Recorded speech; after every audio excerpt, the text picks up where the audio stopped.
Hi everyone, welcome to Colors of Cariboo. I'm your host, Rohan Keenan. You're watching Leah Selk right now, the next guest we had the privilege of interviewing. Leah actually invited us to witness her while she paints in one of her favorite locations, the local nature preserve Scout Island, located right in Williams Lake. We found out that we share an opinion that art should be shown in its entirety, including the actual act of creating. There's something to be said about the peacefulness of watching a professional at work, seeing how every brushstroke leads us from a blank canvas all the way to how they perceive the world. And by being included, we too become a small part of that creative journey, until finally the brushes go down, the paints go away, and a finished composition of the world around us is allowed to emerge. I encourage everyone to find an artist like Leah in the wild and ask if they're willing to have a guest watch them. You never know what you might learn. But for now, we're going to let her finish, and then we're going to sit down and have our little chat. So, grab a chair, grab a drink, and let's get started. Welcome to Colors of Cariboo, stories of wild creativity. Today's episode was filmed and recorded on the traditional, unceded territory of the Secwepemc peoples, specifically the Twahalcum or Williams Lake First Nations Band and the Hatzel or Soda Creek Band. All right, well, welcome to Colors of Cariboo. I'm your host, Rohan, and today with us we have the fantastic Leah Selk. Leah, how are you doing today? I'm excellent, thank you. How are you? I'm doing pretty good. It's a beautiful sunny day at Scout Island here. And so beautiful. I know, and we're not burning because it's not too hot. No, and we got some beautiful painting in down at the beach. Thank you for our invitation, for accepting the invitation. Yeah, thanks for having me. Yeah, so why don't we start at the beginning? Why don't you tell us a little bit about yourself? Oh, geez. Oh, that's broad. So I grew up in Williams Lake. I was born in Kamloops, but moved here when I was about 4, and have been involved in the arts or interested in art since elementary school. Had some super supportive teachers throughout, and then going into high school, started doing a lot of workshops. My parents were really good about putting me into the Station House Gallery's kids programs. So I spent a lot of my summers at the Station House Gallery and at Scout Island. And so throughout high school, I further progressed into the arts, and I was that kid that you'd always find in the art room on the lunch hour, filling up every one of my spares with art classes, and eventually that won me the district award for visual and performing arts in the Cariboo for school district 27 and grade 12. And but I didn't really take it super seriously because, as most artists are taught from an early age, that being an artist isn't a viable career. It's foo-fooey or whatever you want. Artsy-fartsy is the word people like to use. It's a nice hobby. It's a nice hobby. Exactly. Thankfully, my parents never tried to sway me anyway. And a couple years after high school, I decided to apply to Camosun College's visual arts program, diploma program. It's a 2-year foundational program that covers everything. So I went in for drawing with an interest in drawing and painting, but we were doing pottery, sculpture, performance, film, animation, like photography, and then I got super into photography when I was there. My dad was also into film photography when he was living on a commune, and so I had all of his old slides, I had his old cameras, and spent pretty much my last year of Camosun in the darkroom, and even had the gall to tell the photography technician that I was going to come back and steal his job one day. So I did not, but it was a pretty sweet job. So that was 2 years, and then I packed up and moved to Montreal after I was accepted for the Bachelor of Fine Arts program with a major in photography. And Concordia, it was a toss-up between NASCAD at Nova Scotia or Concordia University in Montreal, and Montreal was just a little bit closer to Williams Lake and also a little bit more affordable to live. And the program was phenomenal. So I did 4 years in Montreal and graduated with the major in photography. And yeah, I loved it. I loved it so much. I didn't like living in Montreal though, and I didn't really have a plan for what was going to happen after. And so I had come home for my last 2 summers in Montreal. I came home to work at the Station House Gallery as their summer student. And in my last summer home, I met my partner, Michael, who started touring me around the area. So growing up here, I was pretty city bound, I guess. Like I grew up on Carson Drive. I mean, Scout Island was as far nature as we kind of got. We'd go camping now and then at some resorts or whatever. But yeah, I wasn't going out and exploring everything that the Cariboo has to offer. And so Michael started taking me out, and I ended up doing a whole photography series with him and the landscape. Went back to Montreal for my final year and had a show with those pieces. So that kind of started my love of the Cariboo. Michael eventually convinced me to move back here, much to my resistance. So I worked some bar jobs. I did eventually get the part-time position as the exhibition coordinator at the Station House as well. So at least I got to be involved in the art a bit. But having graduated in film photography, specifically film, coming back to Williams Lake was a bit of a challenge in continuing in art practice because, well, there's no film and no processing here, and Rick wasn't here then. So yeah, I kind of let a lot of my art go by the wayside in favor of working in the arts industry in the administrative roles. And so yeah, back to Michael and his touring me around and showing me everything that is spectacular about this region and opening my eyes to everything. Like, it's so diverse here. We've got shifting sand dunes and old growth forests like within a 2-hour drive of each other. Like, that's just mind-blowing. So it's definitely brought up a lot of inspiration, and so I kind of fell in love with the landscape, with the Cariboo, through my relationship with Michael, and we're still together 18 years later. So so yeah, it's and that's a big part of my creativity as well, is spending that time with Michael out in the wilderness and in these beautiful spaces, and having the opportunity to express it is just a joy, and I'm so privileged to be able to get out and experience this space. Yeah, I've seen some of that work. It's like you've got like so many different series of like the boardwalk series that you do about Scout Island here, the ones that you have, the paintings that you've done at like Risky Creek there. I really like the fact that that's something that you and your partner do together too. So. Yeah, I mean, I'm not super adventurous. He's I could drive out somewhere and I have no idea where I am. So like, he kind of keeps me located and not lost in the woods. So I'm very lucky that way. But yeah, we just have and Scout Island itself is, we were kind of touching on earlier when we were chatting, how having this space in town, and yeah, it is so easy to get out of town and find beautiful spaces, but having this right in town is such a gem in being able to disconnect quickly and easily. And if I just even if I'm struggling with a painting or I just can't find creativity, coming down here and going for even a half-hour walk, I'm just like, it's so inspiring in so many ways to be able to connect with nature. So that's a big part of my process too, is actually like being in the space and connecting with nature itself. Yeah. Well, so, as you said, it's so easy to do in the Cariboo. Yeah. And like Scout Island, like I grew up here as well, and like I remember coming here as school trips and things. Yeah. And I've had friends who worked in Scout Island. Like, it's still one of my favorite memories is that we came here in like grade 8, and like just at the main bridge there, my friend just was like, "Cool, a snake!" Jumps in the water, grabs it, and there's a snake.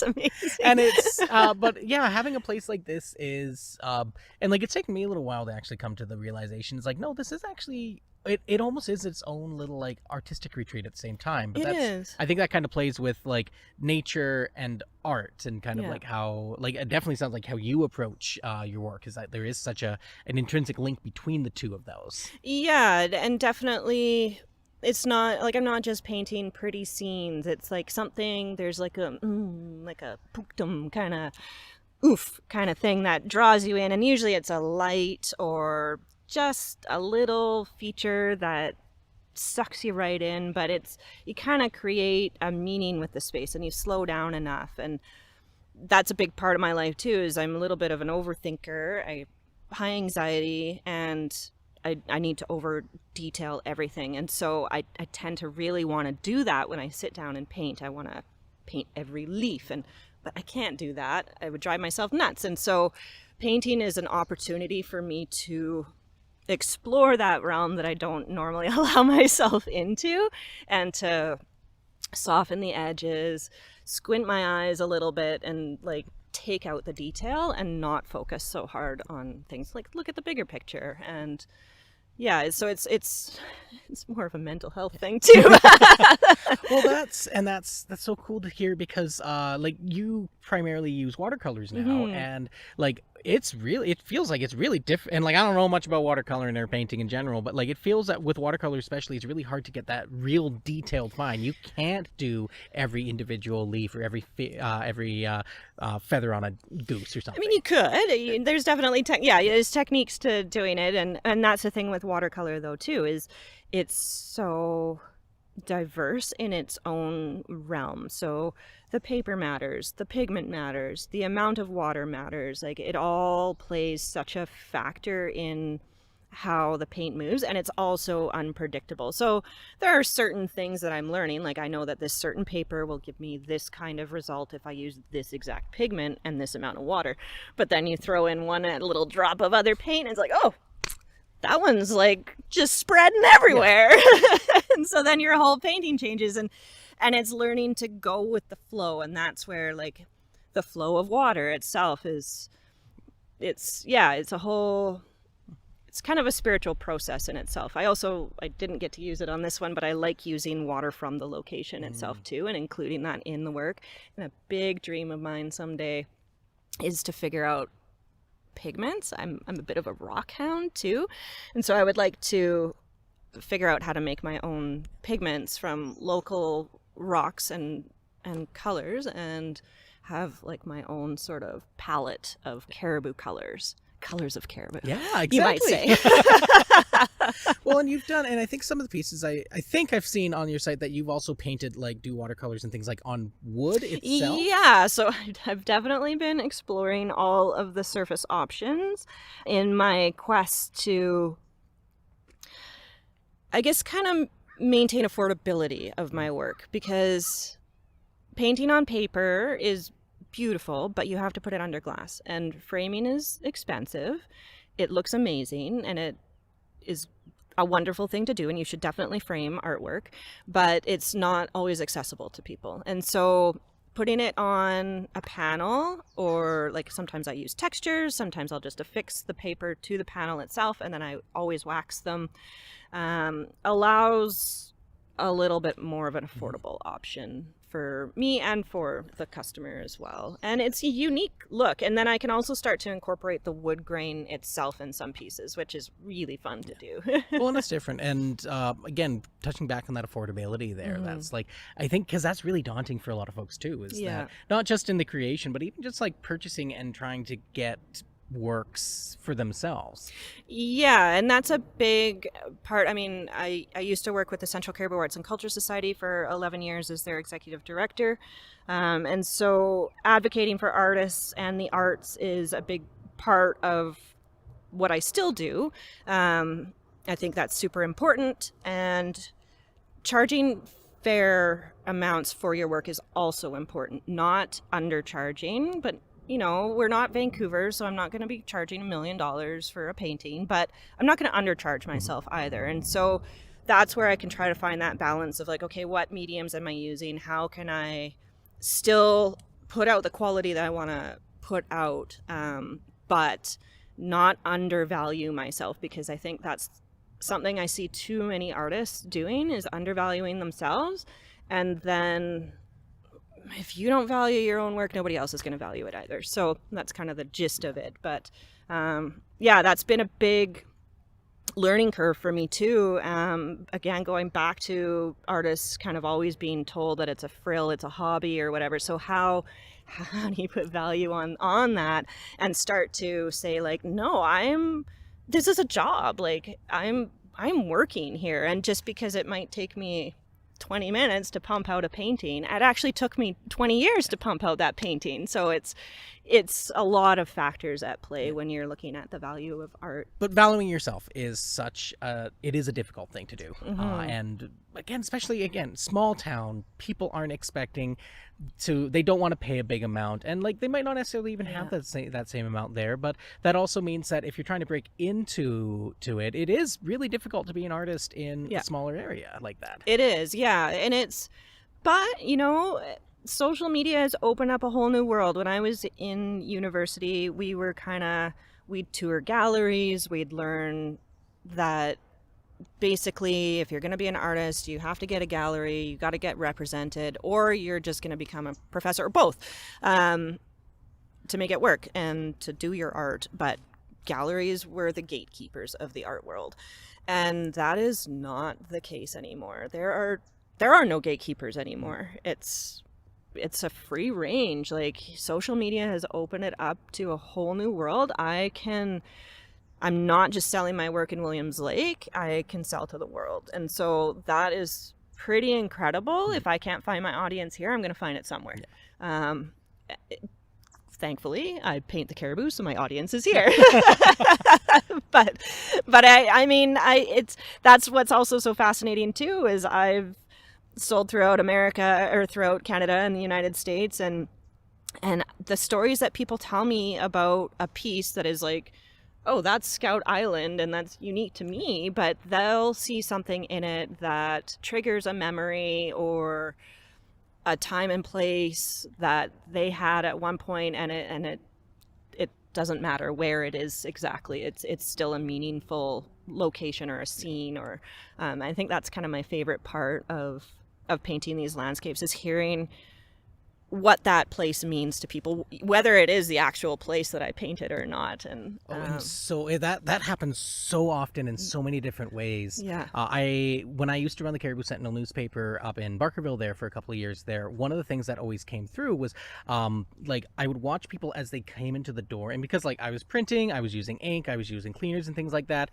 some people you would just walk through and they just like, it would hit them and they'd be like, this smells like my grandfather, or this smells like this smells like when I, like, because my parents used to do this, or my parents and this, and then it was that touch of memory, that like that sense of smell, that sense of vision, that sense of like something that instantly connects you to that and instantly brings you closer to someone. And I think I've noticed this with like with other artists and other paintings there, like, because at least when I was doing that, I was right there to talk with the people, but you might not necessarily be there with that. And that's it. And I am so grateful when people do reach out or want to talk to me about what that piece means to them. I had somebody recently tell me like, oh, I had to buy that piece because I go through drives, or go through the Chilcotin with my dad on drives, and we used to do that all the time, and now she lives on the other side of the world, and so that was a memory for her that was really meaningful. And I think nostalgia has always been kind of a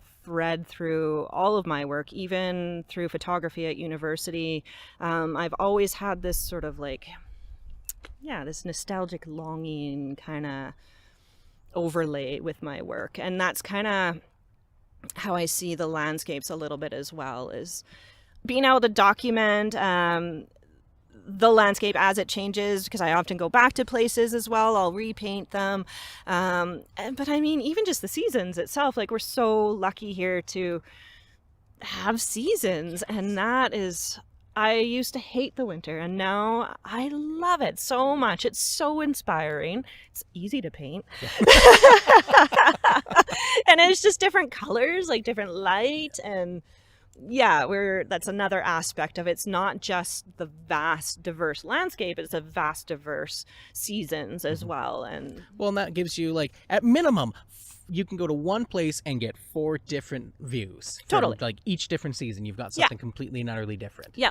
And even just from hour to hour, day to day, the light shift, the light change. And I think that's kind of what I mostly am drawn to is the light. I mean, as a photographer, and love the light. But yeah, that's a big part of what kind of sucks me into a scene, and you just know, you see it and it's like, nah, I need to paint that. Unfortunately, I can't always get to painting it, but I am still taking pictures. And so it's kind of funny, when I first started in university, I was drawing painting, and then I was like, well, I'm just sort of drawing and painting from my photographs, so why don't I just cut out that middleman and I just work on photographs. And now I'm back to painting and drawing from my photographs. So often I'll come out and plein air paint on scene, but it's usually just a sketch. Like, I'm not sitting down and doing a full finished piece necessarily. So I take a lot of photos, and then I'll go home, and it's kind of mostly what I try to focus on for the winter is sitting and painting.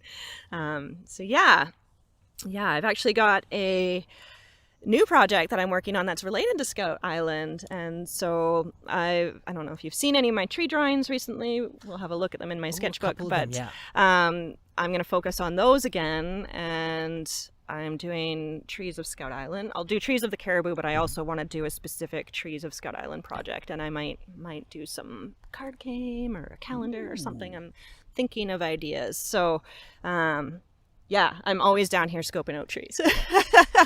Well, I love trees. Trees are, like, they're, and as you mentioned before, we've got a lot of diversity. We've got a lot of change, and yeah, trees. There's something.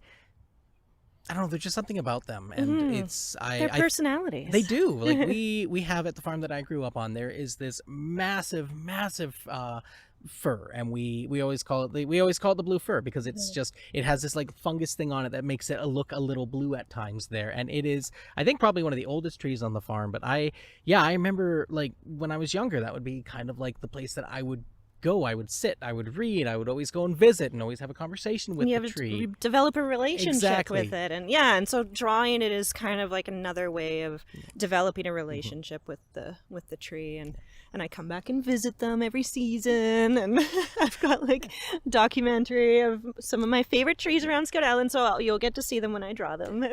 Well, there is, and like I really like that idea of developing a relationship with, like, I mean, we're talking about the trees right now, but I think just also in general, the land, the land and everything here too, and that kind of touches on with, like, you're coming back and you're doing this in winter, you're doing this in fall, and we've got a couple of visitors coming up. A couple of 4-legged visitors. We don't want to scare them off. No, we'll be nice and quiet. That's I just don't want to sketch Mom out. Oh, you're so cute. Yeah. Go that way, please. We unfortunately don't have the cameras being able to move, or else we can't pan, but we are getting some video, so we'll post it on social media. By the time this episode comes out, they will be on social media. But again, that's just a beautiful part of this area right here. It's like, even though it's like, Scout Island is still in the townscape, it is wild enough that, like, and because it is a nature preserve as well, we've got nature, we've got bears, we've got cougars, we've got deer, we've got turtles. I think I've never seen a turtle. I know they exist. I will see one eventually. I just have to wake up early enough. But it is such a really unique place. And again, going back to developing that relationship with Scout Island and with the Cariboo through your work, it's a fascinating thing to be able to do. And I think it's important. I hope that highlighting some, like, painting some of these spaces and showing people the beauty within a lot of these spaces also encourages them to develop a relationship with the land. And I think that's really important, to have a relationship with the land, to be able to preserve it and take care of it, especially for the future. That's a big thing with art, is like, you as an artist, you want to you're creating relationships with people through the works that you do, be it, through theater, through painting, through music, through different whatever mediums it is. And I say this as like somebody who can't paint. I can't paint, so I can't develop a relationship. Yes, you can. I don't like the way I paint. Everybody That's probably can the better way. But it is a way to create that relationship with like ourselves, even if people who don't necessarily think that they are artists or who don't want to or don't have the time to do that. So you've done you've done a lot of work with for yourself and for the artists in the community here as well too, because that's one thing that I think that it's a little bit more difficult to be an artist here, because again, there's not as much support and there's not as much there's lots more support than there used to be. Yes, definitely. So I think the CCACS, Central Cariboo Arts and Culture Society, has been in existence for 15 years now. So 2010 they were established, and that's when I started working with them in 2011. And prior to that, I remember so many people being like, oh, there's nothing to do in this town. And then once I started in that position and started actually keeping a calendar of what was going on, it was like, I can't keep up. Like, how could anybody say there's nothing to do in this town? Like, just arts and culture wise, there's so much going on. And that's definitely increased in the last 15 years, especially with city and CRD government. Dedicated funding to the arts is so important. So thank you, CRD and City of Williams Lake, for continuing to support the arts. It is so vital and it's so important. And I think over the last 15 years, we've definitely witnessed the impact of that contribution to the arts. And so continuing that is super important. And like you said, it is a bit hard, and especially in a rural community like this. Like, I know I get into it myself where I'm like, I'm not leaving my house ever. and I just paint in isolation. And so I really try to get out to at least the Station House Gallery openings and try to network with other artists a little bit that way. And I definitely also try to engage with everybody on social media as much as I can. But it is a tricky one to get people together in this community, because we like our space, and especially in the summer, we're all out camping. And so it is a tricky one. It's definitely not like a large city center arts community here, but we're a unique arts community, and we're a thriving arts community, and we're a diverse arts community. So we have it all. We're pretty lucky. Yeah. Well, and we've been finding that out since this podcast has began. That's what we've made it a big focus to be like, you know what? No, we want to highlight artists and we want to showcase artists, but that also involves supporting artists where we can. Yeah. And so we've been going out to all these different art shows, different music shows, and just trying to get out through everything. And it is so good to see that, because I do remember growing up and it was a little more difficult. Yeah. It was like you didn't see it as much, and yeah, definitely a lot of that, like, oh yeah, being an artist, it should just be a hobby. You can't make money off of that, which I took that personally. That's why I went and got a theater degree. So. But it is so good to see that there has been work, and there have been people who have been pushing and moving to change that, because it can still be viable. And you can still have both. You can have your rough and tumble, blue collar hard workers, people, the salt of the earth, and you can also have rough and tumble blue collar artist as well too, salt of the earth as well too. And everybody needs to let loose once in a while. Well, exactly. Yeah. And there's a little bit more freedom to be yourself, even, oddly enough. You'd think in the big city you could be a little bit more expressive, and you can to some degree, but it's so cliquey. Like, here everybody's doing their own thing and everybody loves it. Like, you don't want to do the same thing as somebody else. Well, and you're kind of like, and I always wonder this, because again, I do a lot of history. I've spent a lot of time like learning, and I worked at the Cowboy Museum and did a lot of research there when I was younger, and I find that something that is very unique to these parts of the world is that you don't have a choice but to work with each other in a lot of cases. And especially like in the way that that a lot of folks and ranchers and farmers live, like, if you break down, you're depending on somebody. If it's like a blizzard or anything like that, like the indigenous peoples that came here before us were also still like, they had to rely on each other. And we hear about the different nations working together. We hear about all of the just people coming and working, and I think that's kind of one of the biggest strengths of this area is that we are capable of doing that. And it's not done without its problems or its tensions or its issues, but it's Cariboo strong. Exactly. we are strong and we are stubborn. Yes, definitely. yeah, there are some great characters here. Yeah, and that's do you know any good characters off the top of your head? Well, Sage Birchwater, Yep, who you've Sage, yeah. interviewed. Pretty much everybody you've interviewed are pretty good characters. Yeah, no, it's such a great place. And that's, like, I love walking around Scout Island and being like, hi, John. Just, seeing people, like, you don't get that in the city. You're maybe in your borough, but yeah, it's just so different. We're so lucky here. But on the other end, like, I can also go out to a lake and be the only person around for kilometers. Like, we're so lucky that way, and I really value my serenity and quiet time and having that nature space, and it's accessible here in a lot of ways. Well, and the land itself is its own character. It's its own part. We wouldn't be here talking about this if this wasn't a big part of it. Yeah, exactly.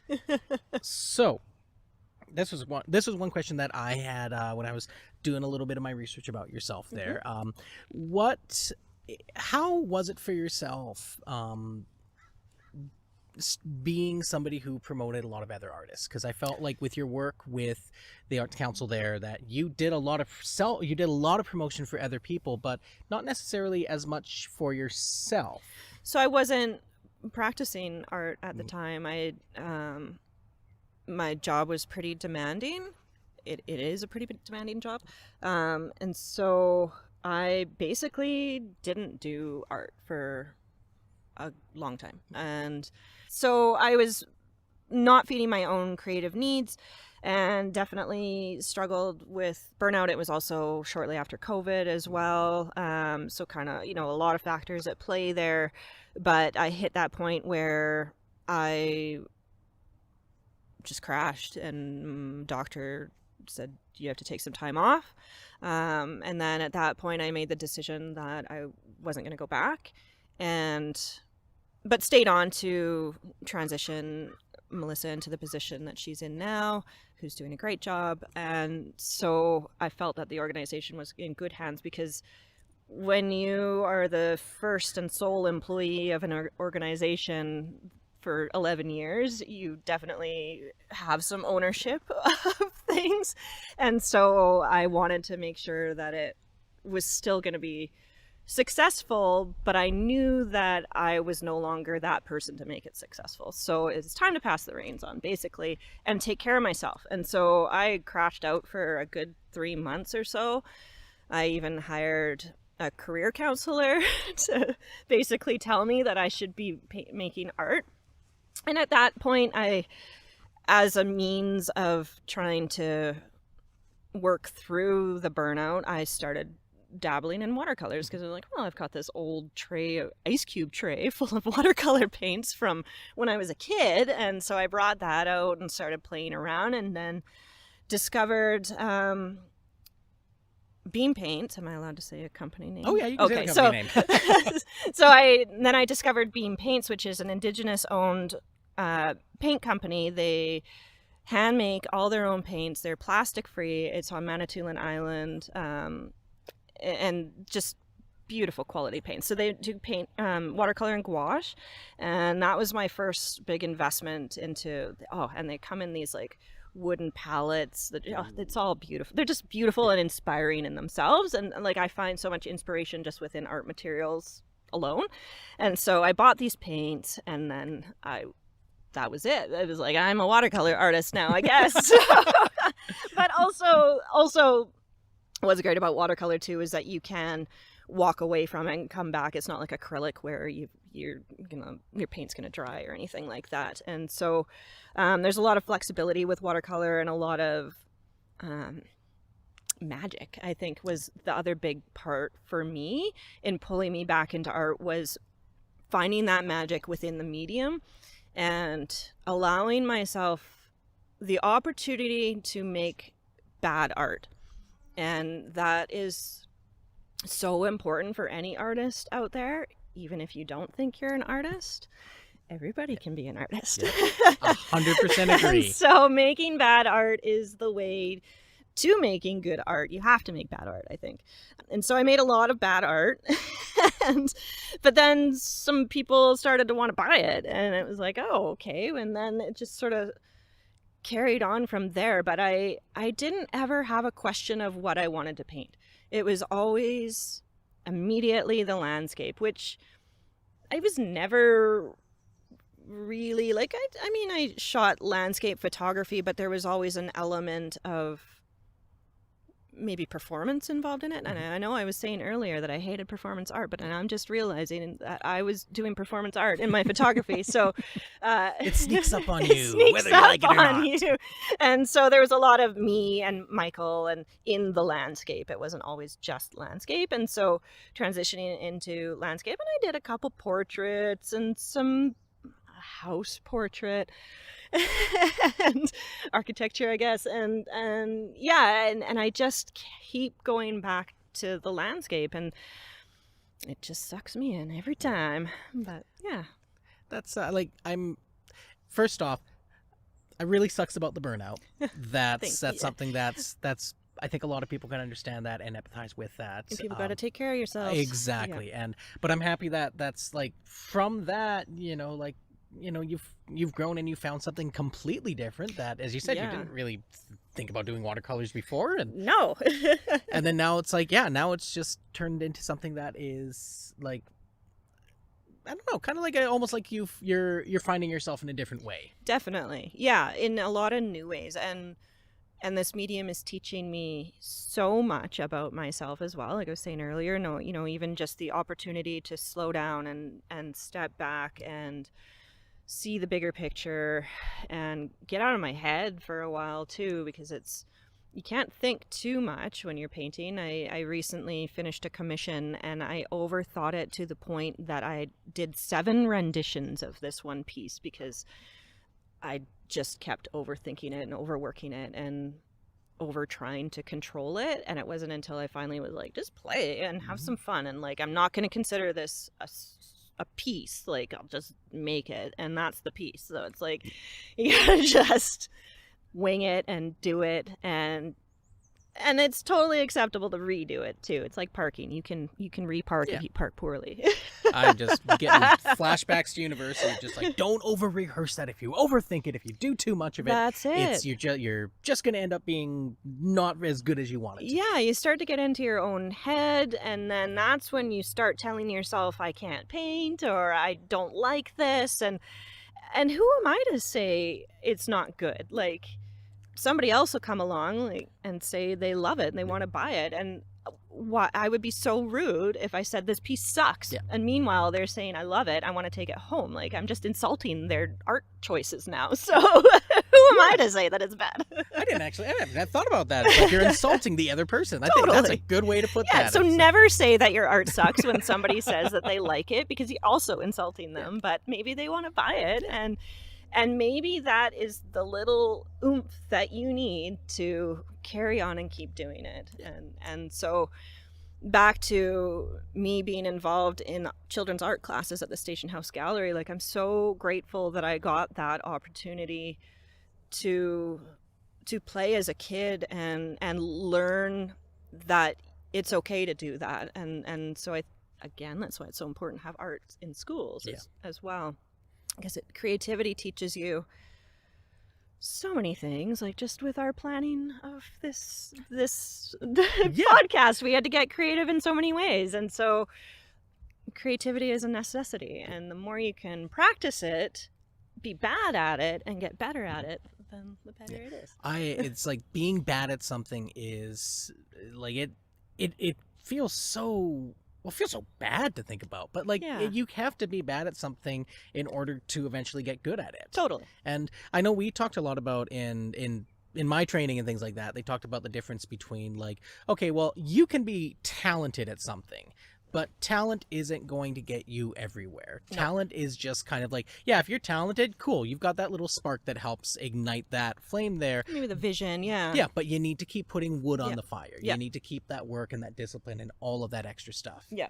And even that talent, or like creativity, requires practice as well. Like, inspiration requires practice. And if I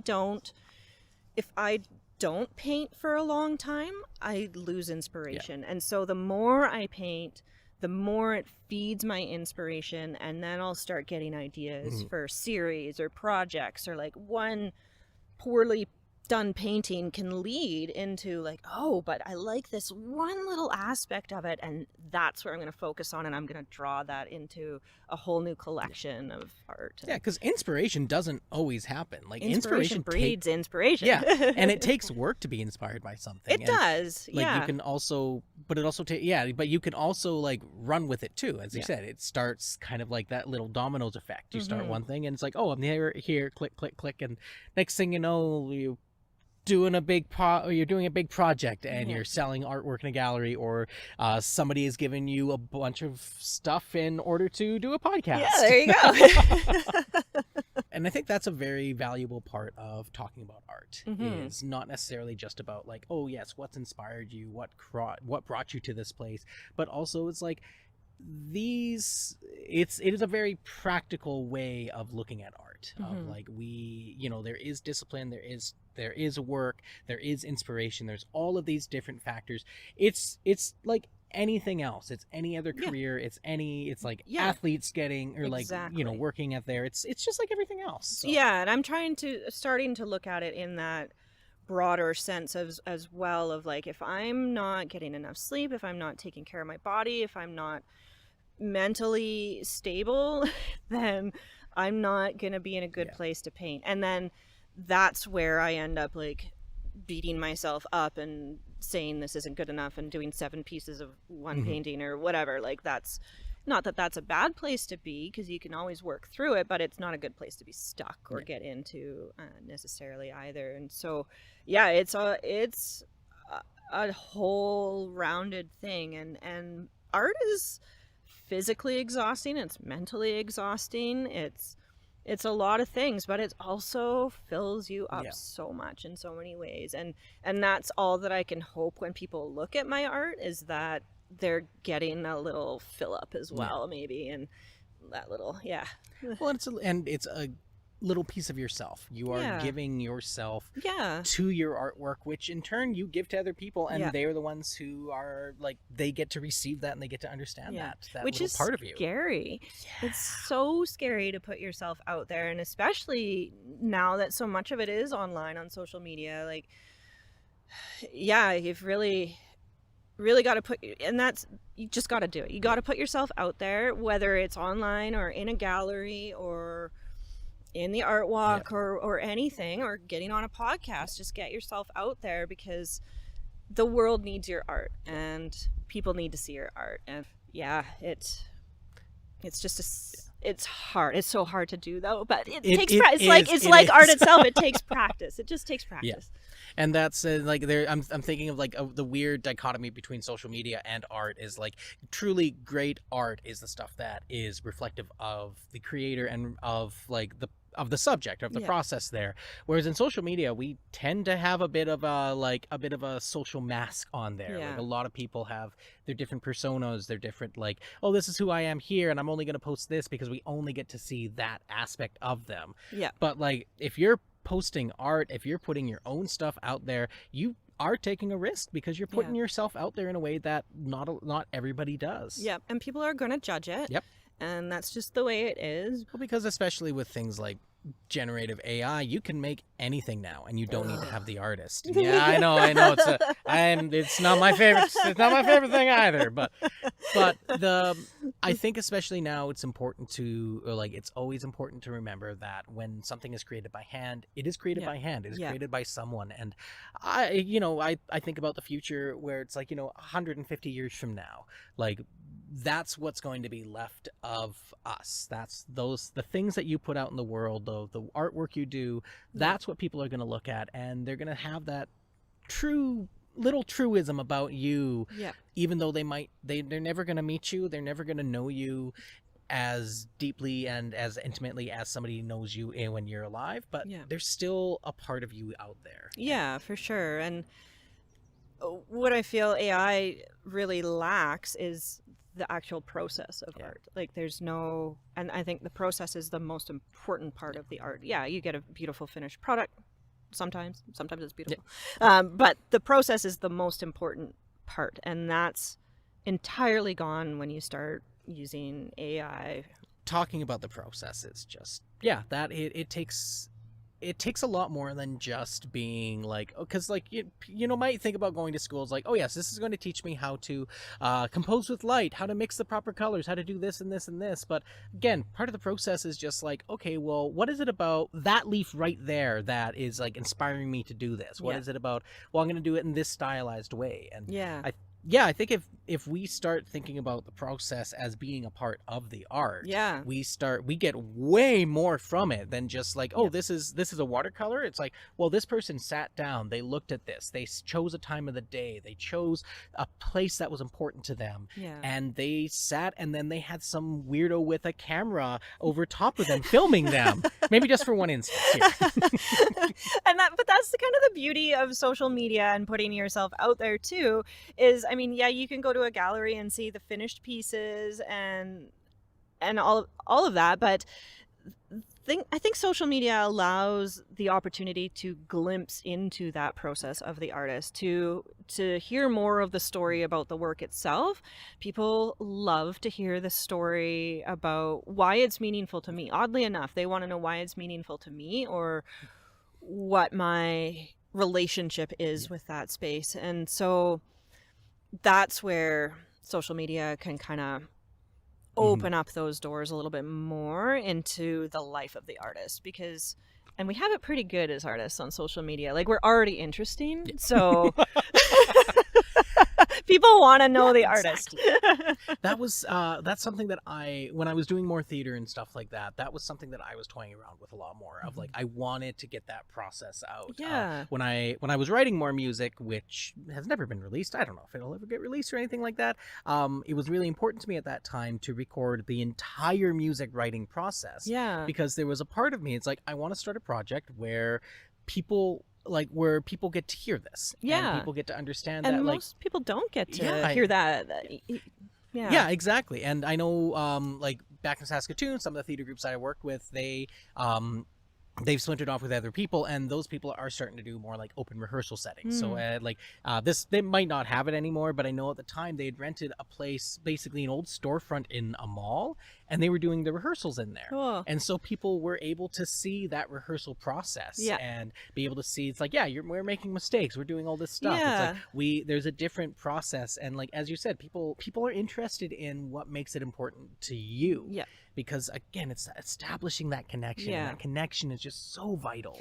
And it's also important as an educational tool to help people understand the value of art too. That art isn't just a finished product. That there are heartaches and like blood, sweat, and tears and all of it that go into any given artwork or performance or piece. And your ticket price is you're getting a finished performance, but there's so much more that goes into that behind the scenes thing. And so allowing people in to experience that is, I think, a really good opportunity for people to help them understand that there is value in art, and there's more value than you think.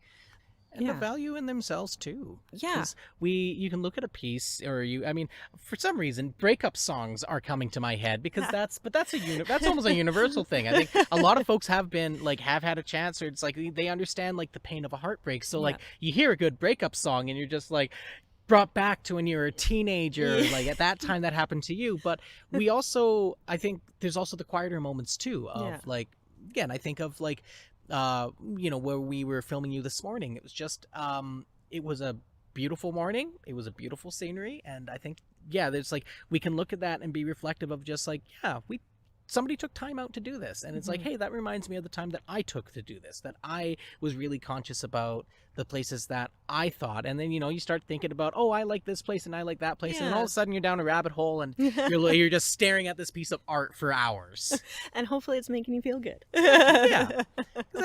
want to feel good. And art is such a fantastic way to do that. No, I look around I can't understand some people who don't have art on their walls. Like my own house is a gallery, like wall to wall art.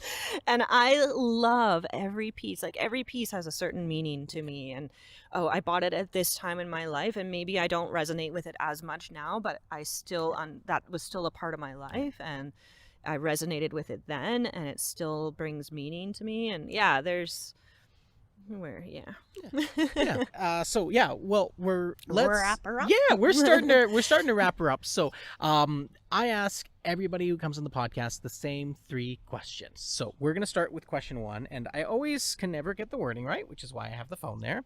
So the first question is, if you could spend a week with anybody in the world, past, present, whatever you feel like, who would that person be and why? Oh my goodness. So first of all, I'm really bad with names, and it's like I can't think of anybody. My partner Michael. As cheesy as that freaking sounds, I love that man, and I could spend all my time with him, and we just have so much fun together. Yeah, as cheesy as that sounds, I know. I was trying to think of so profound artist to think. The reason that we ask these questions is because there are so many various answers, and you are not the first person to say their partner. Oh, okay, good. Yeah, and it is not cheesy; it is truthful, and that's the important thing. So, yeah, but thank you. So, Michael, we got that. Yeah, So yeah, hopefully, Michael doesn't make you mad, and you came out of the house for a week. You heard that, Michael. All right. Our next question is: what is the favorite compliment that you have ever been given? Oh wow. Again, you're stretching my memory. Oh, I've just got the worst memories. You know, I've actually started to... I'm going to pull up my notes, because I actually keep... In the last little while, I've kept, since March 2025, I've kept a what's good note. Oh, I like that. So I actually had a call with another artist who was very inspiring to me. He's pretty prominent in the community. He wanted to have a chat recently. I haven't talked to him in a long time. And he wanted to tell me how proud... Oh, I'm going to tear up. How proud of me he is.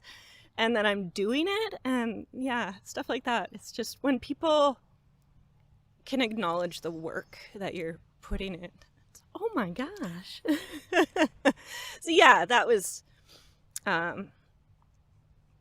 not necessarily a compliment, I guess, but I guess, yeah, it said he was just super proud and noted that I'm doing it, and to keep doing it, and don't give up. And yeah, so I think that acknowledgement is pretty nice. Yeah, you've been seen. Yeah, I've been seen. That's by someone who I revere as well, is even kind of more cool. But thank you for sharing that. I appreciate that a lot. Thanks.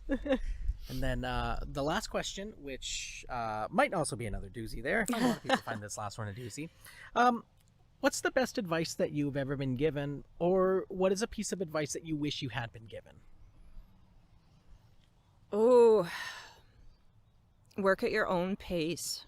Don't look at what other people are doing and seeing their success. You don't know what they're going through or what they've had to do in the background, and it might look like they have it super easy or that it's coming easy to them, but work within your own timeline. So don't rush your process of whatever that process is. If you're striving for success, don't rush for that success. Take the time and enjoy the process.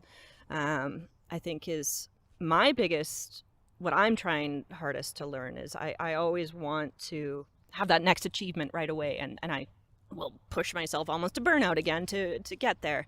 But maybe that's not where I need to be. Maybe I need to slow it down a little bit and allow other opportunities to take place as well.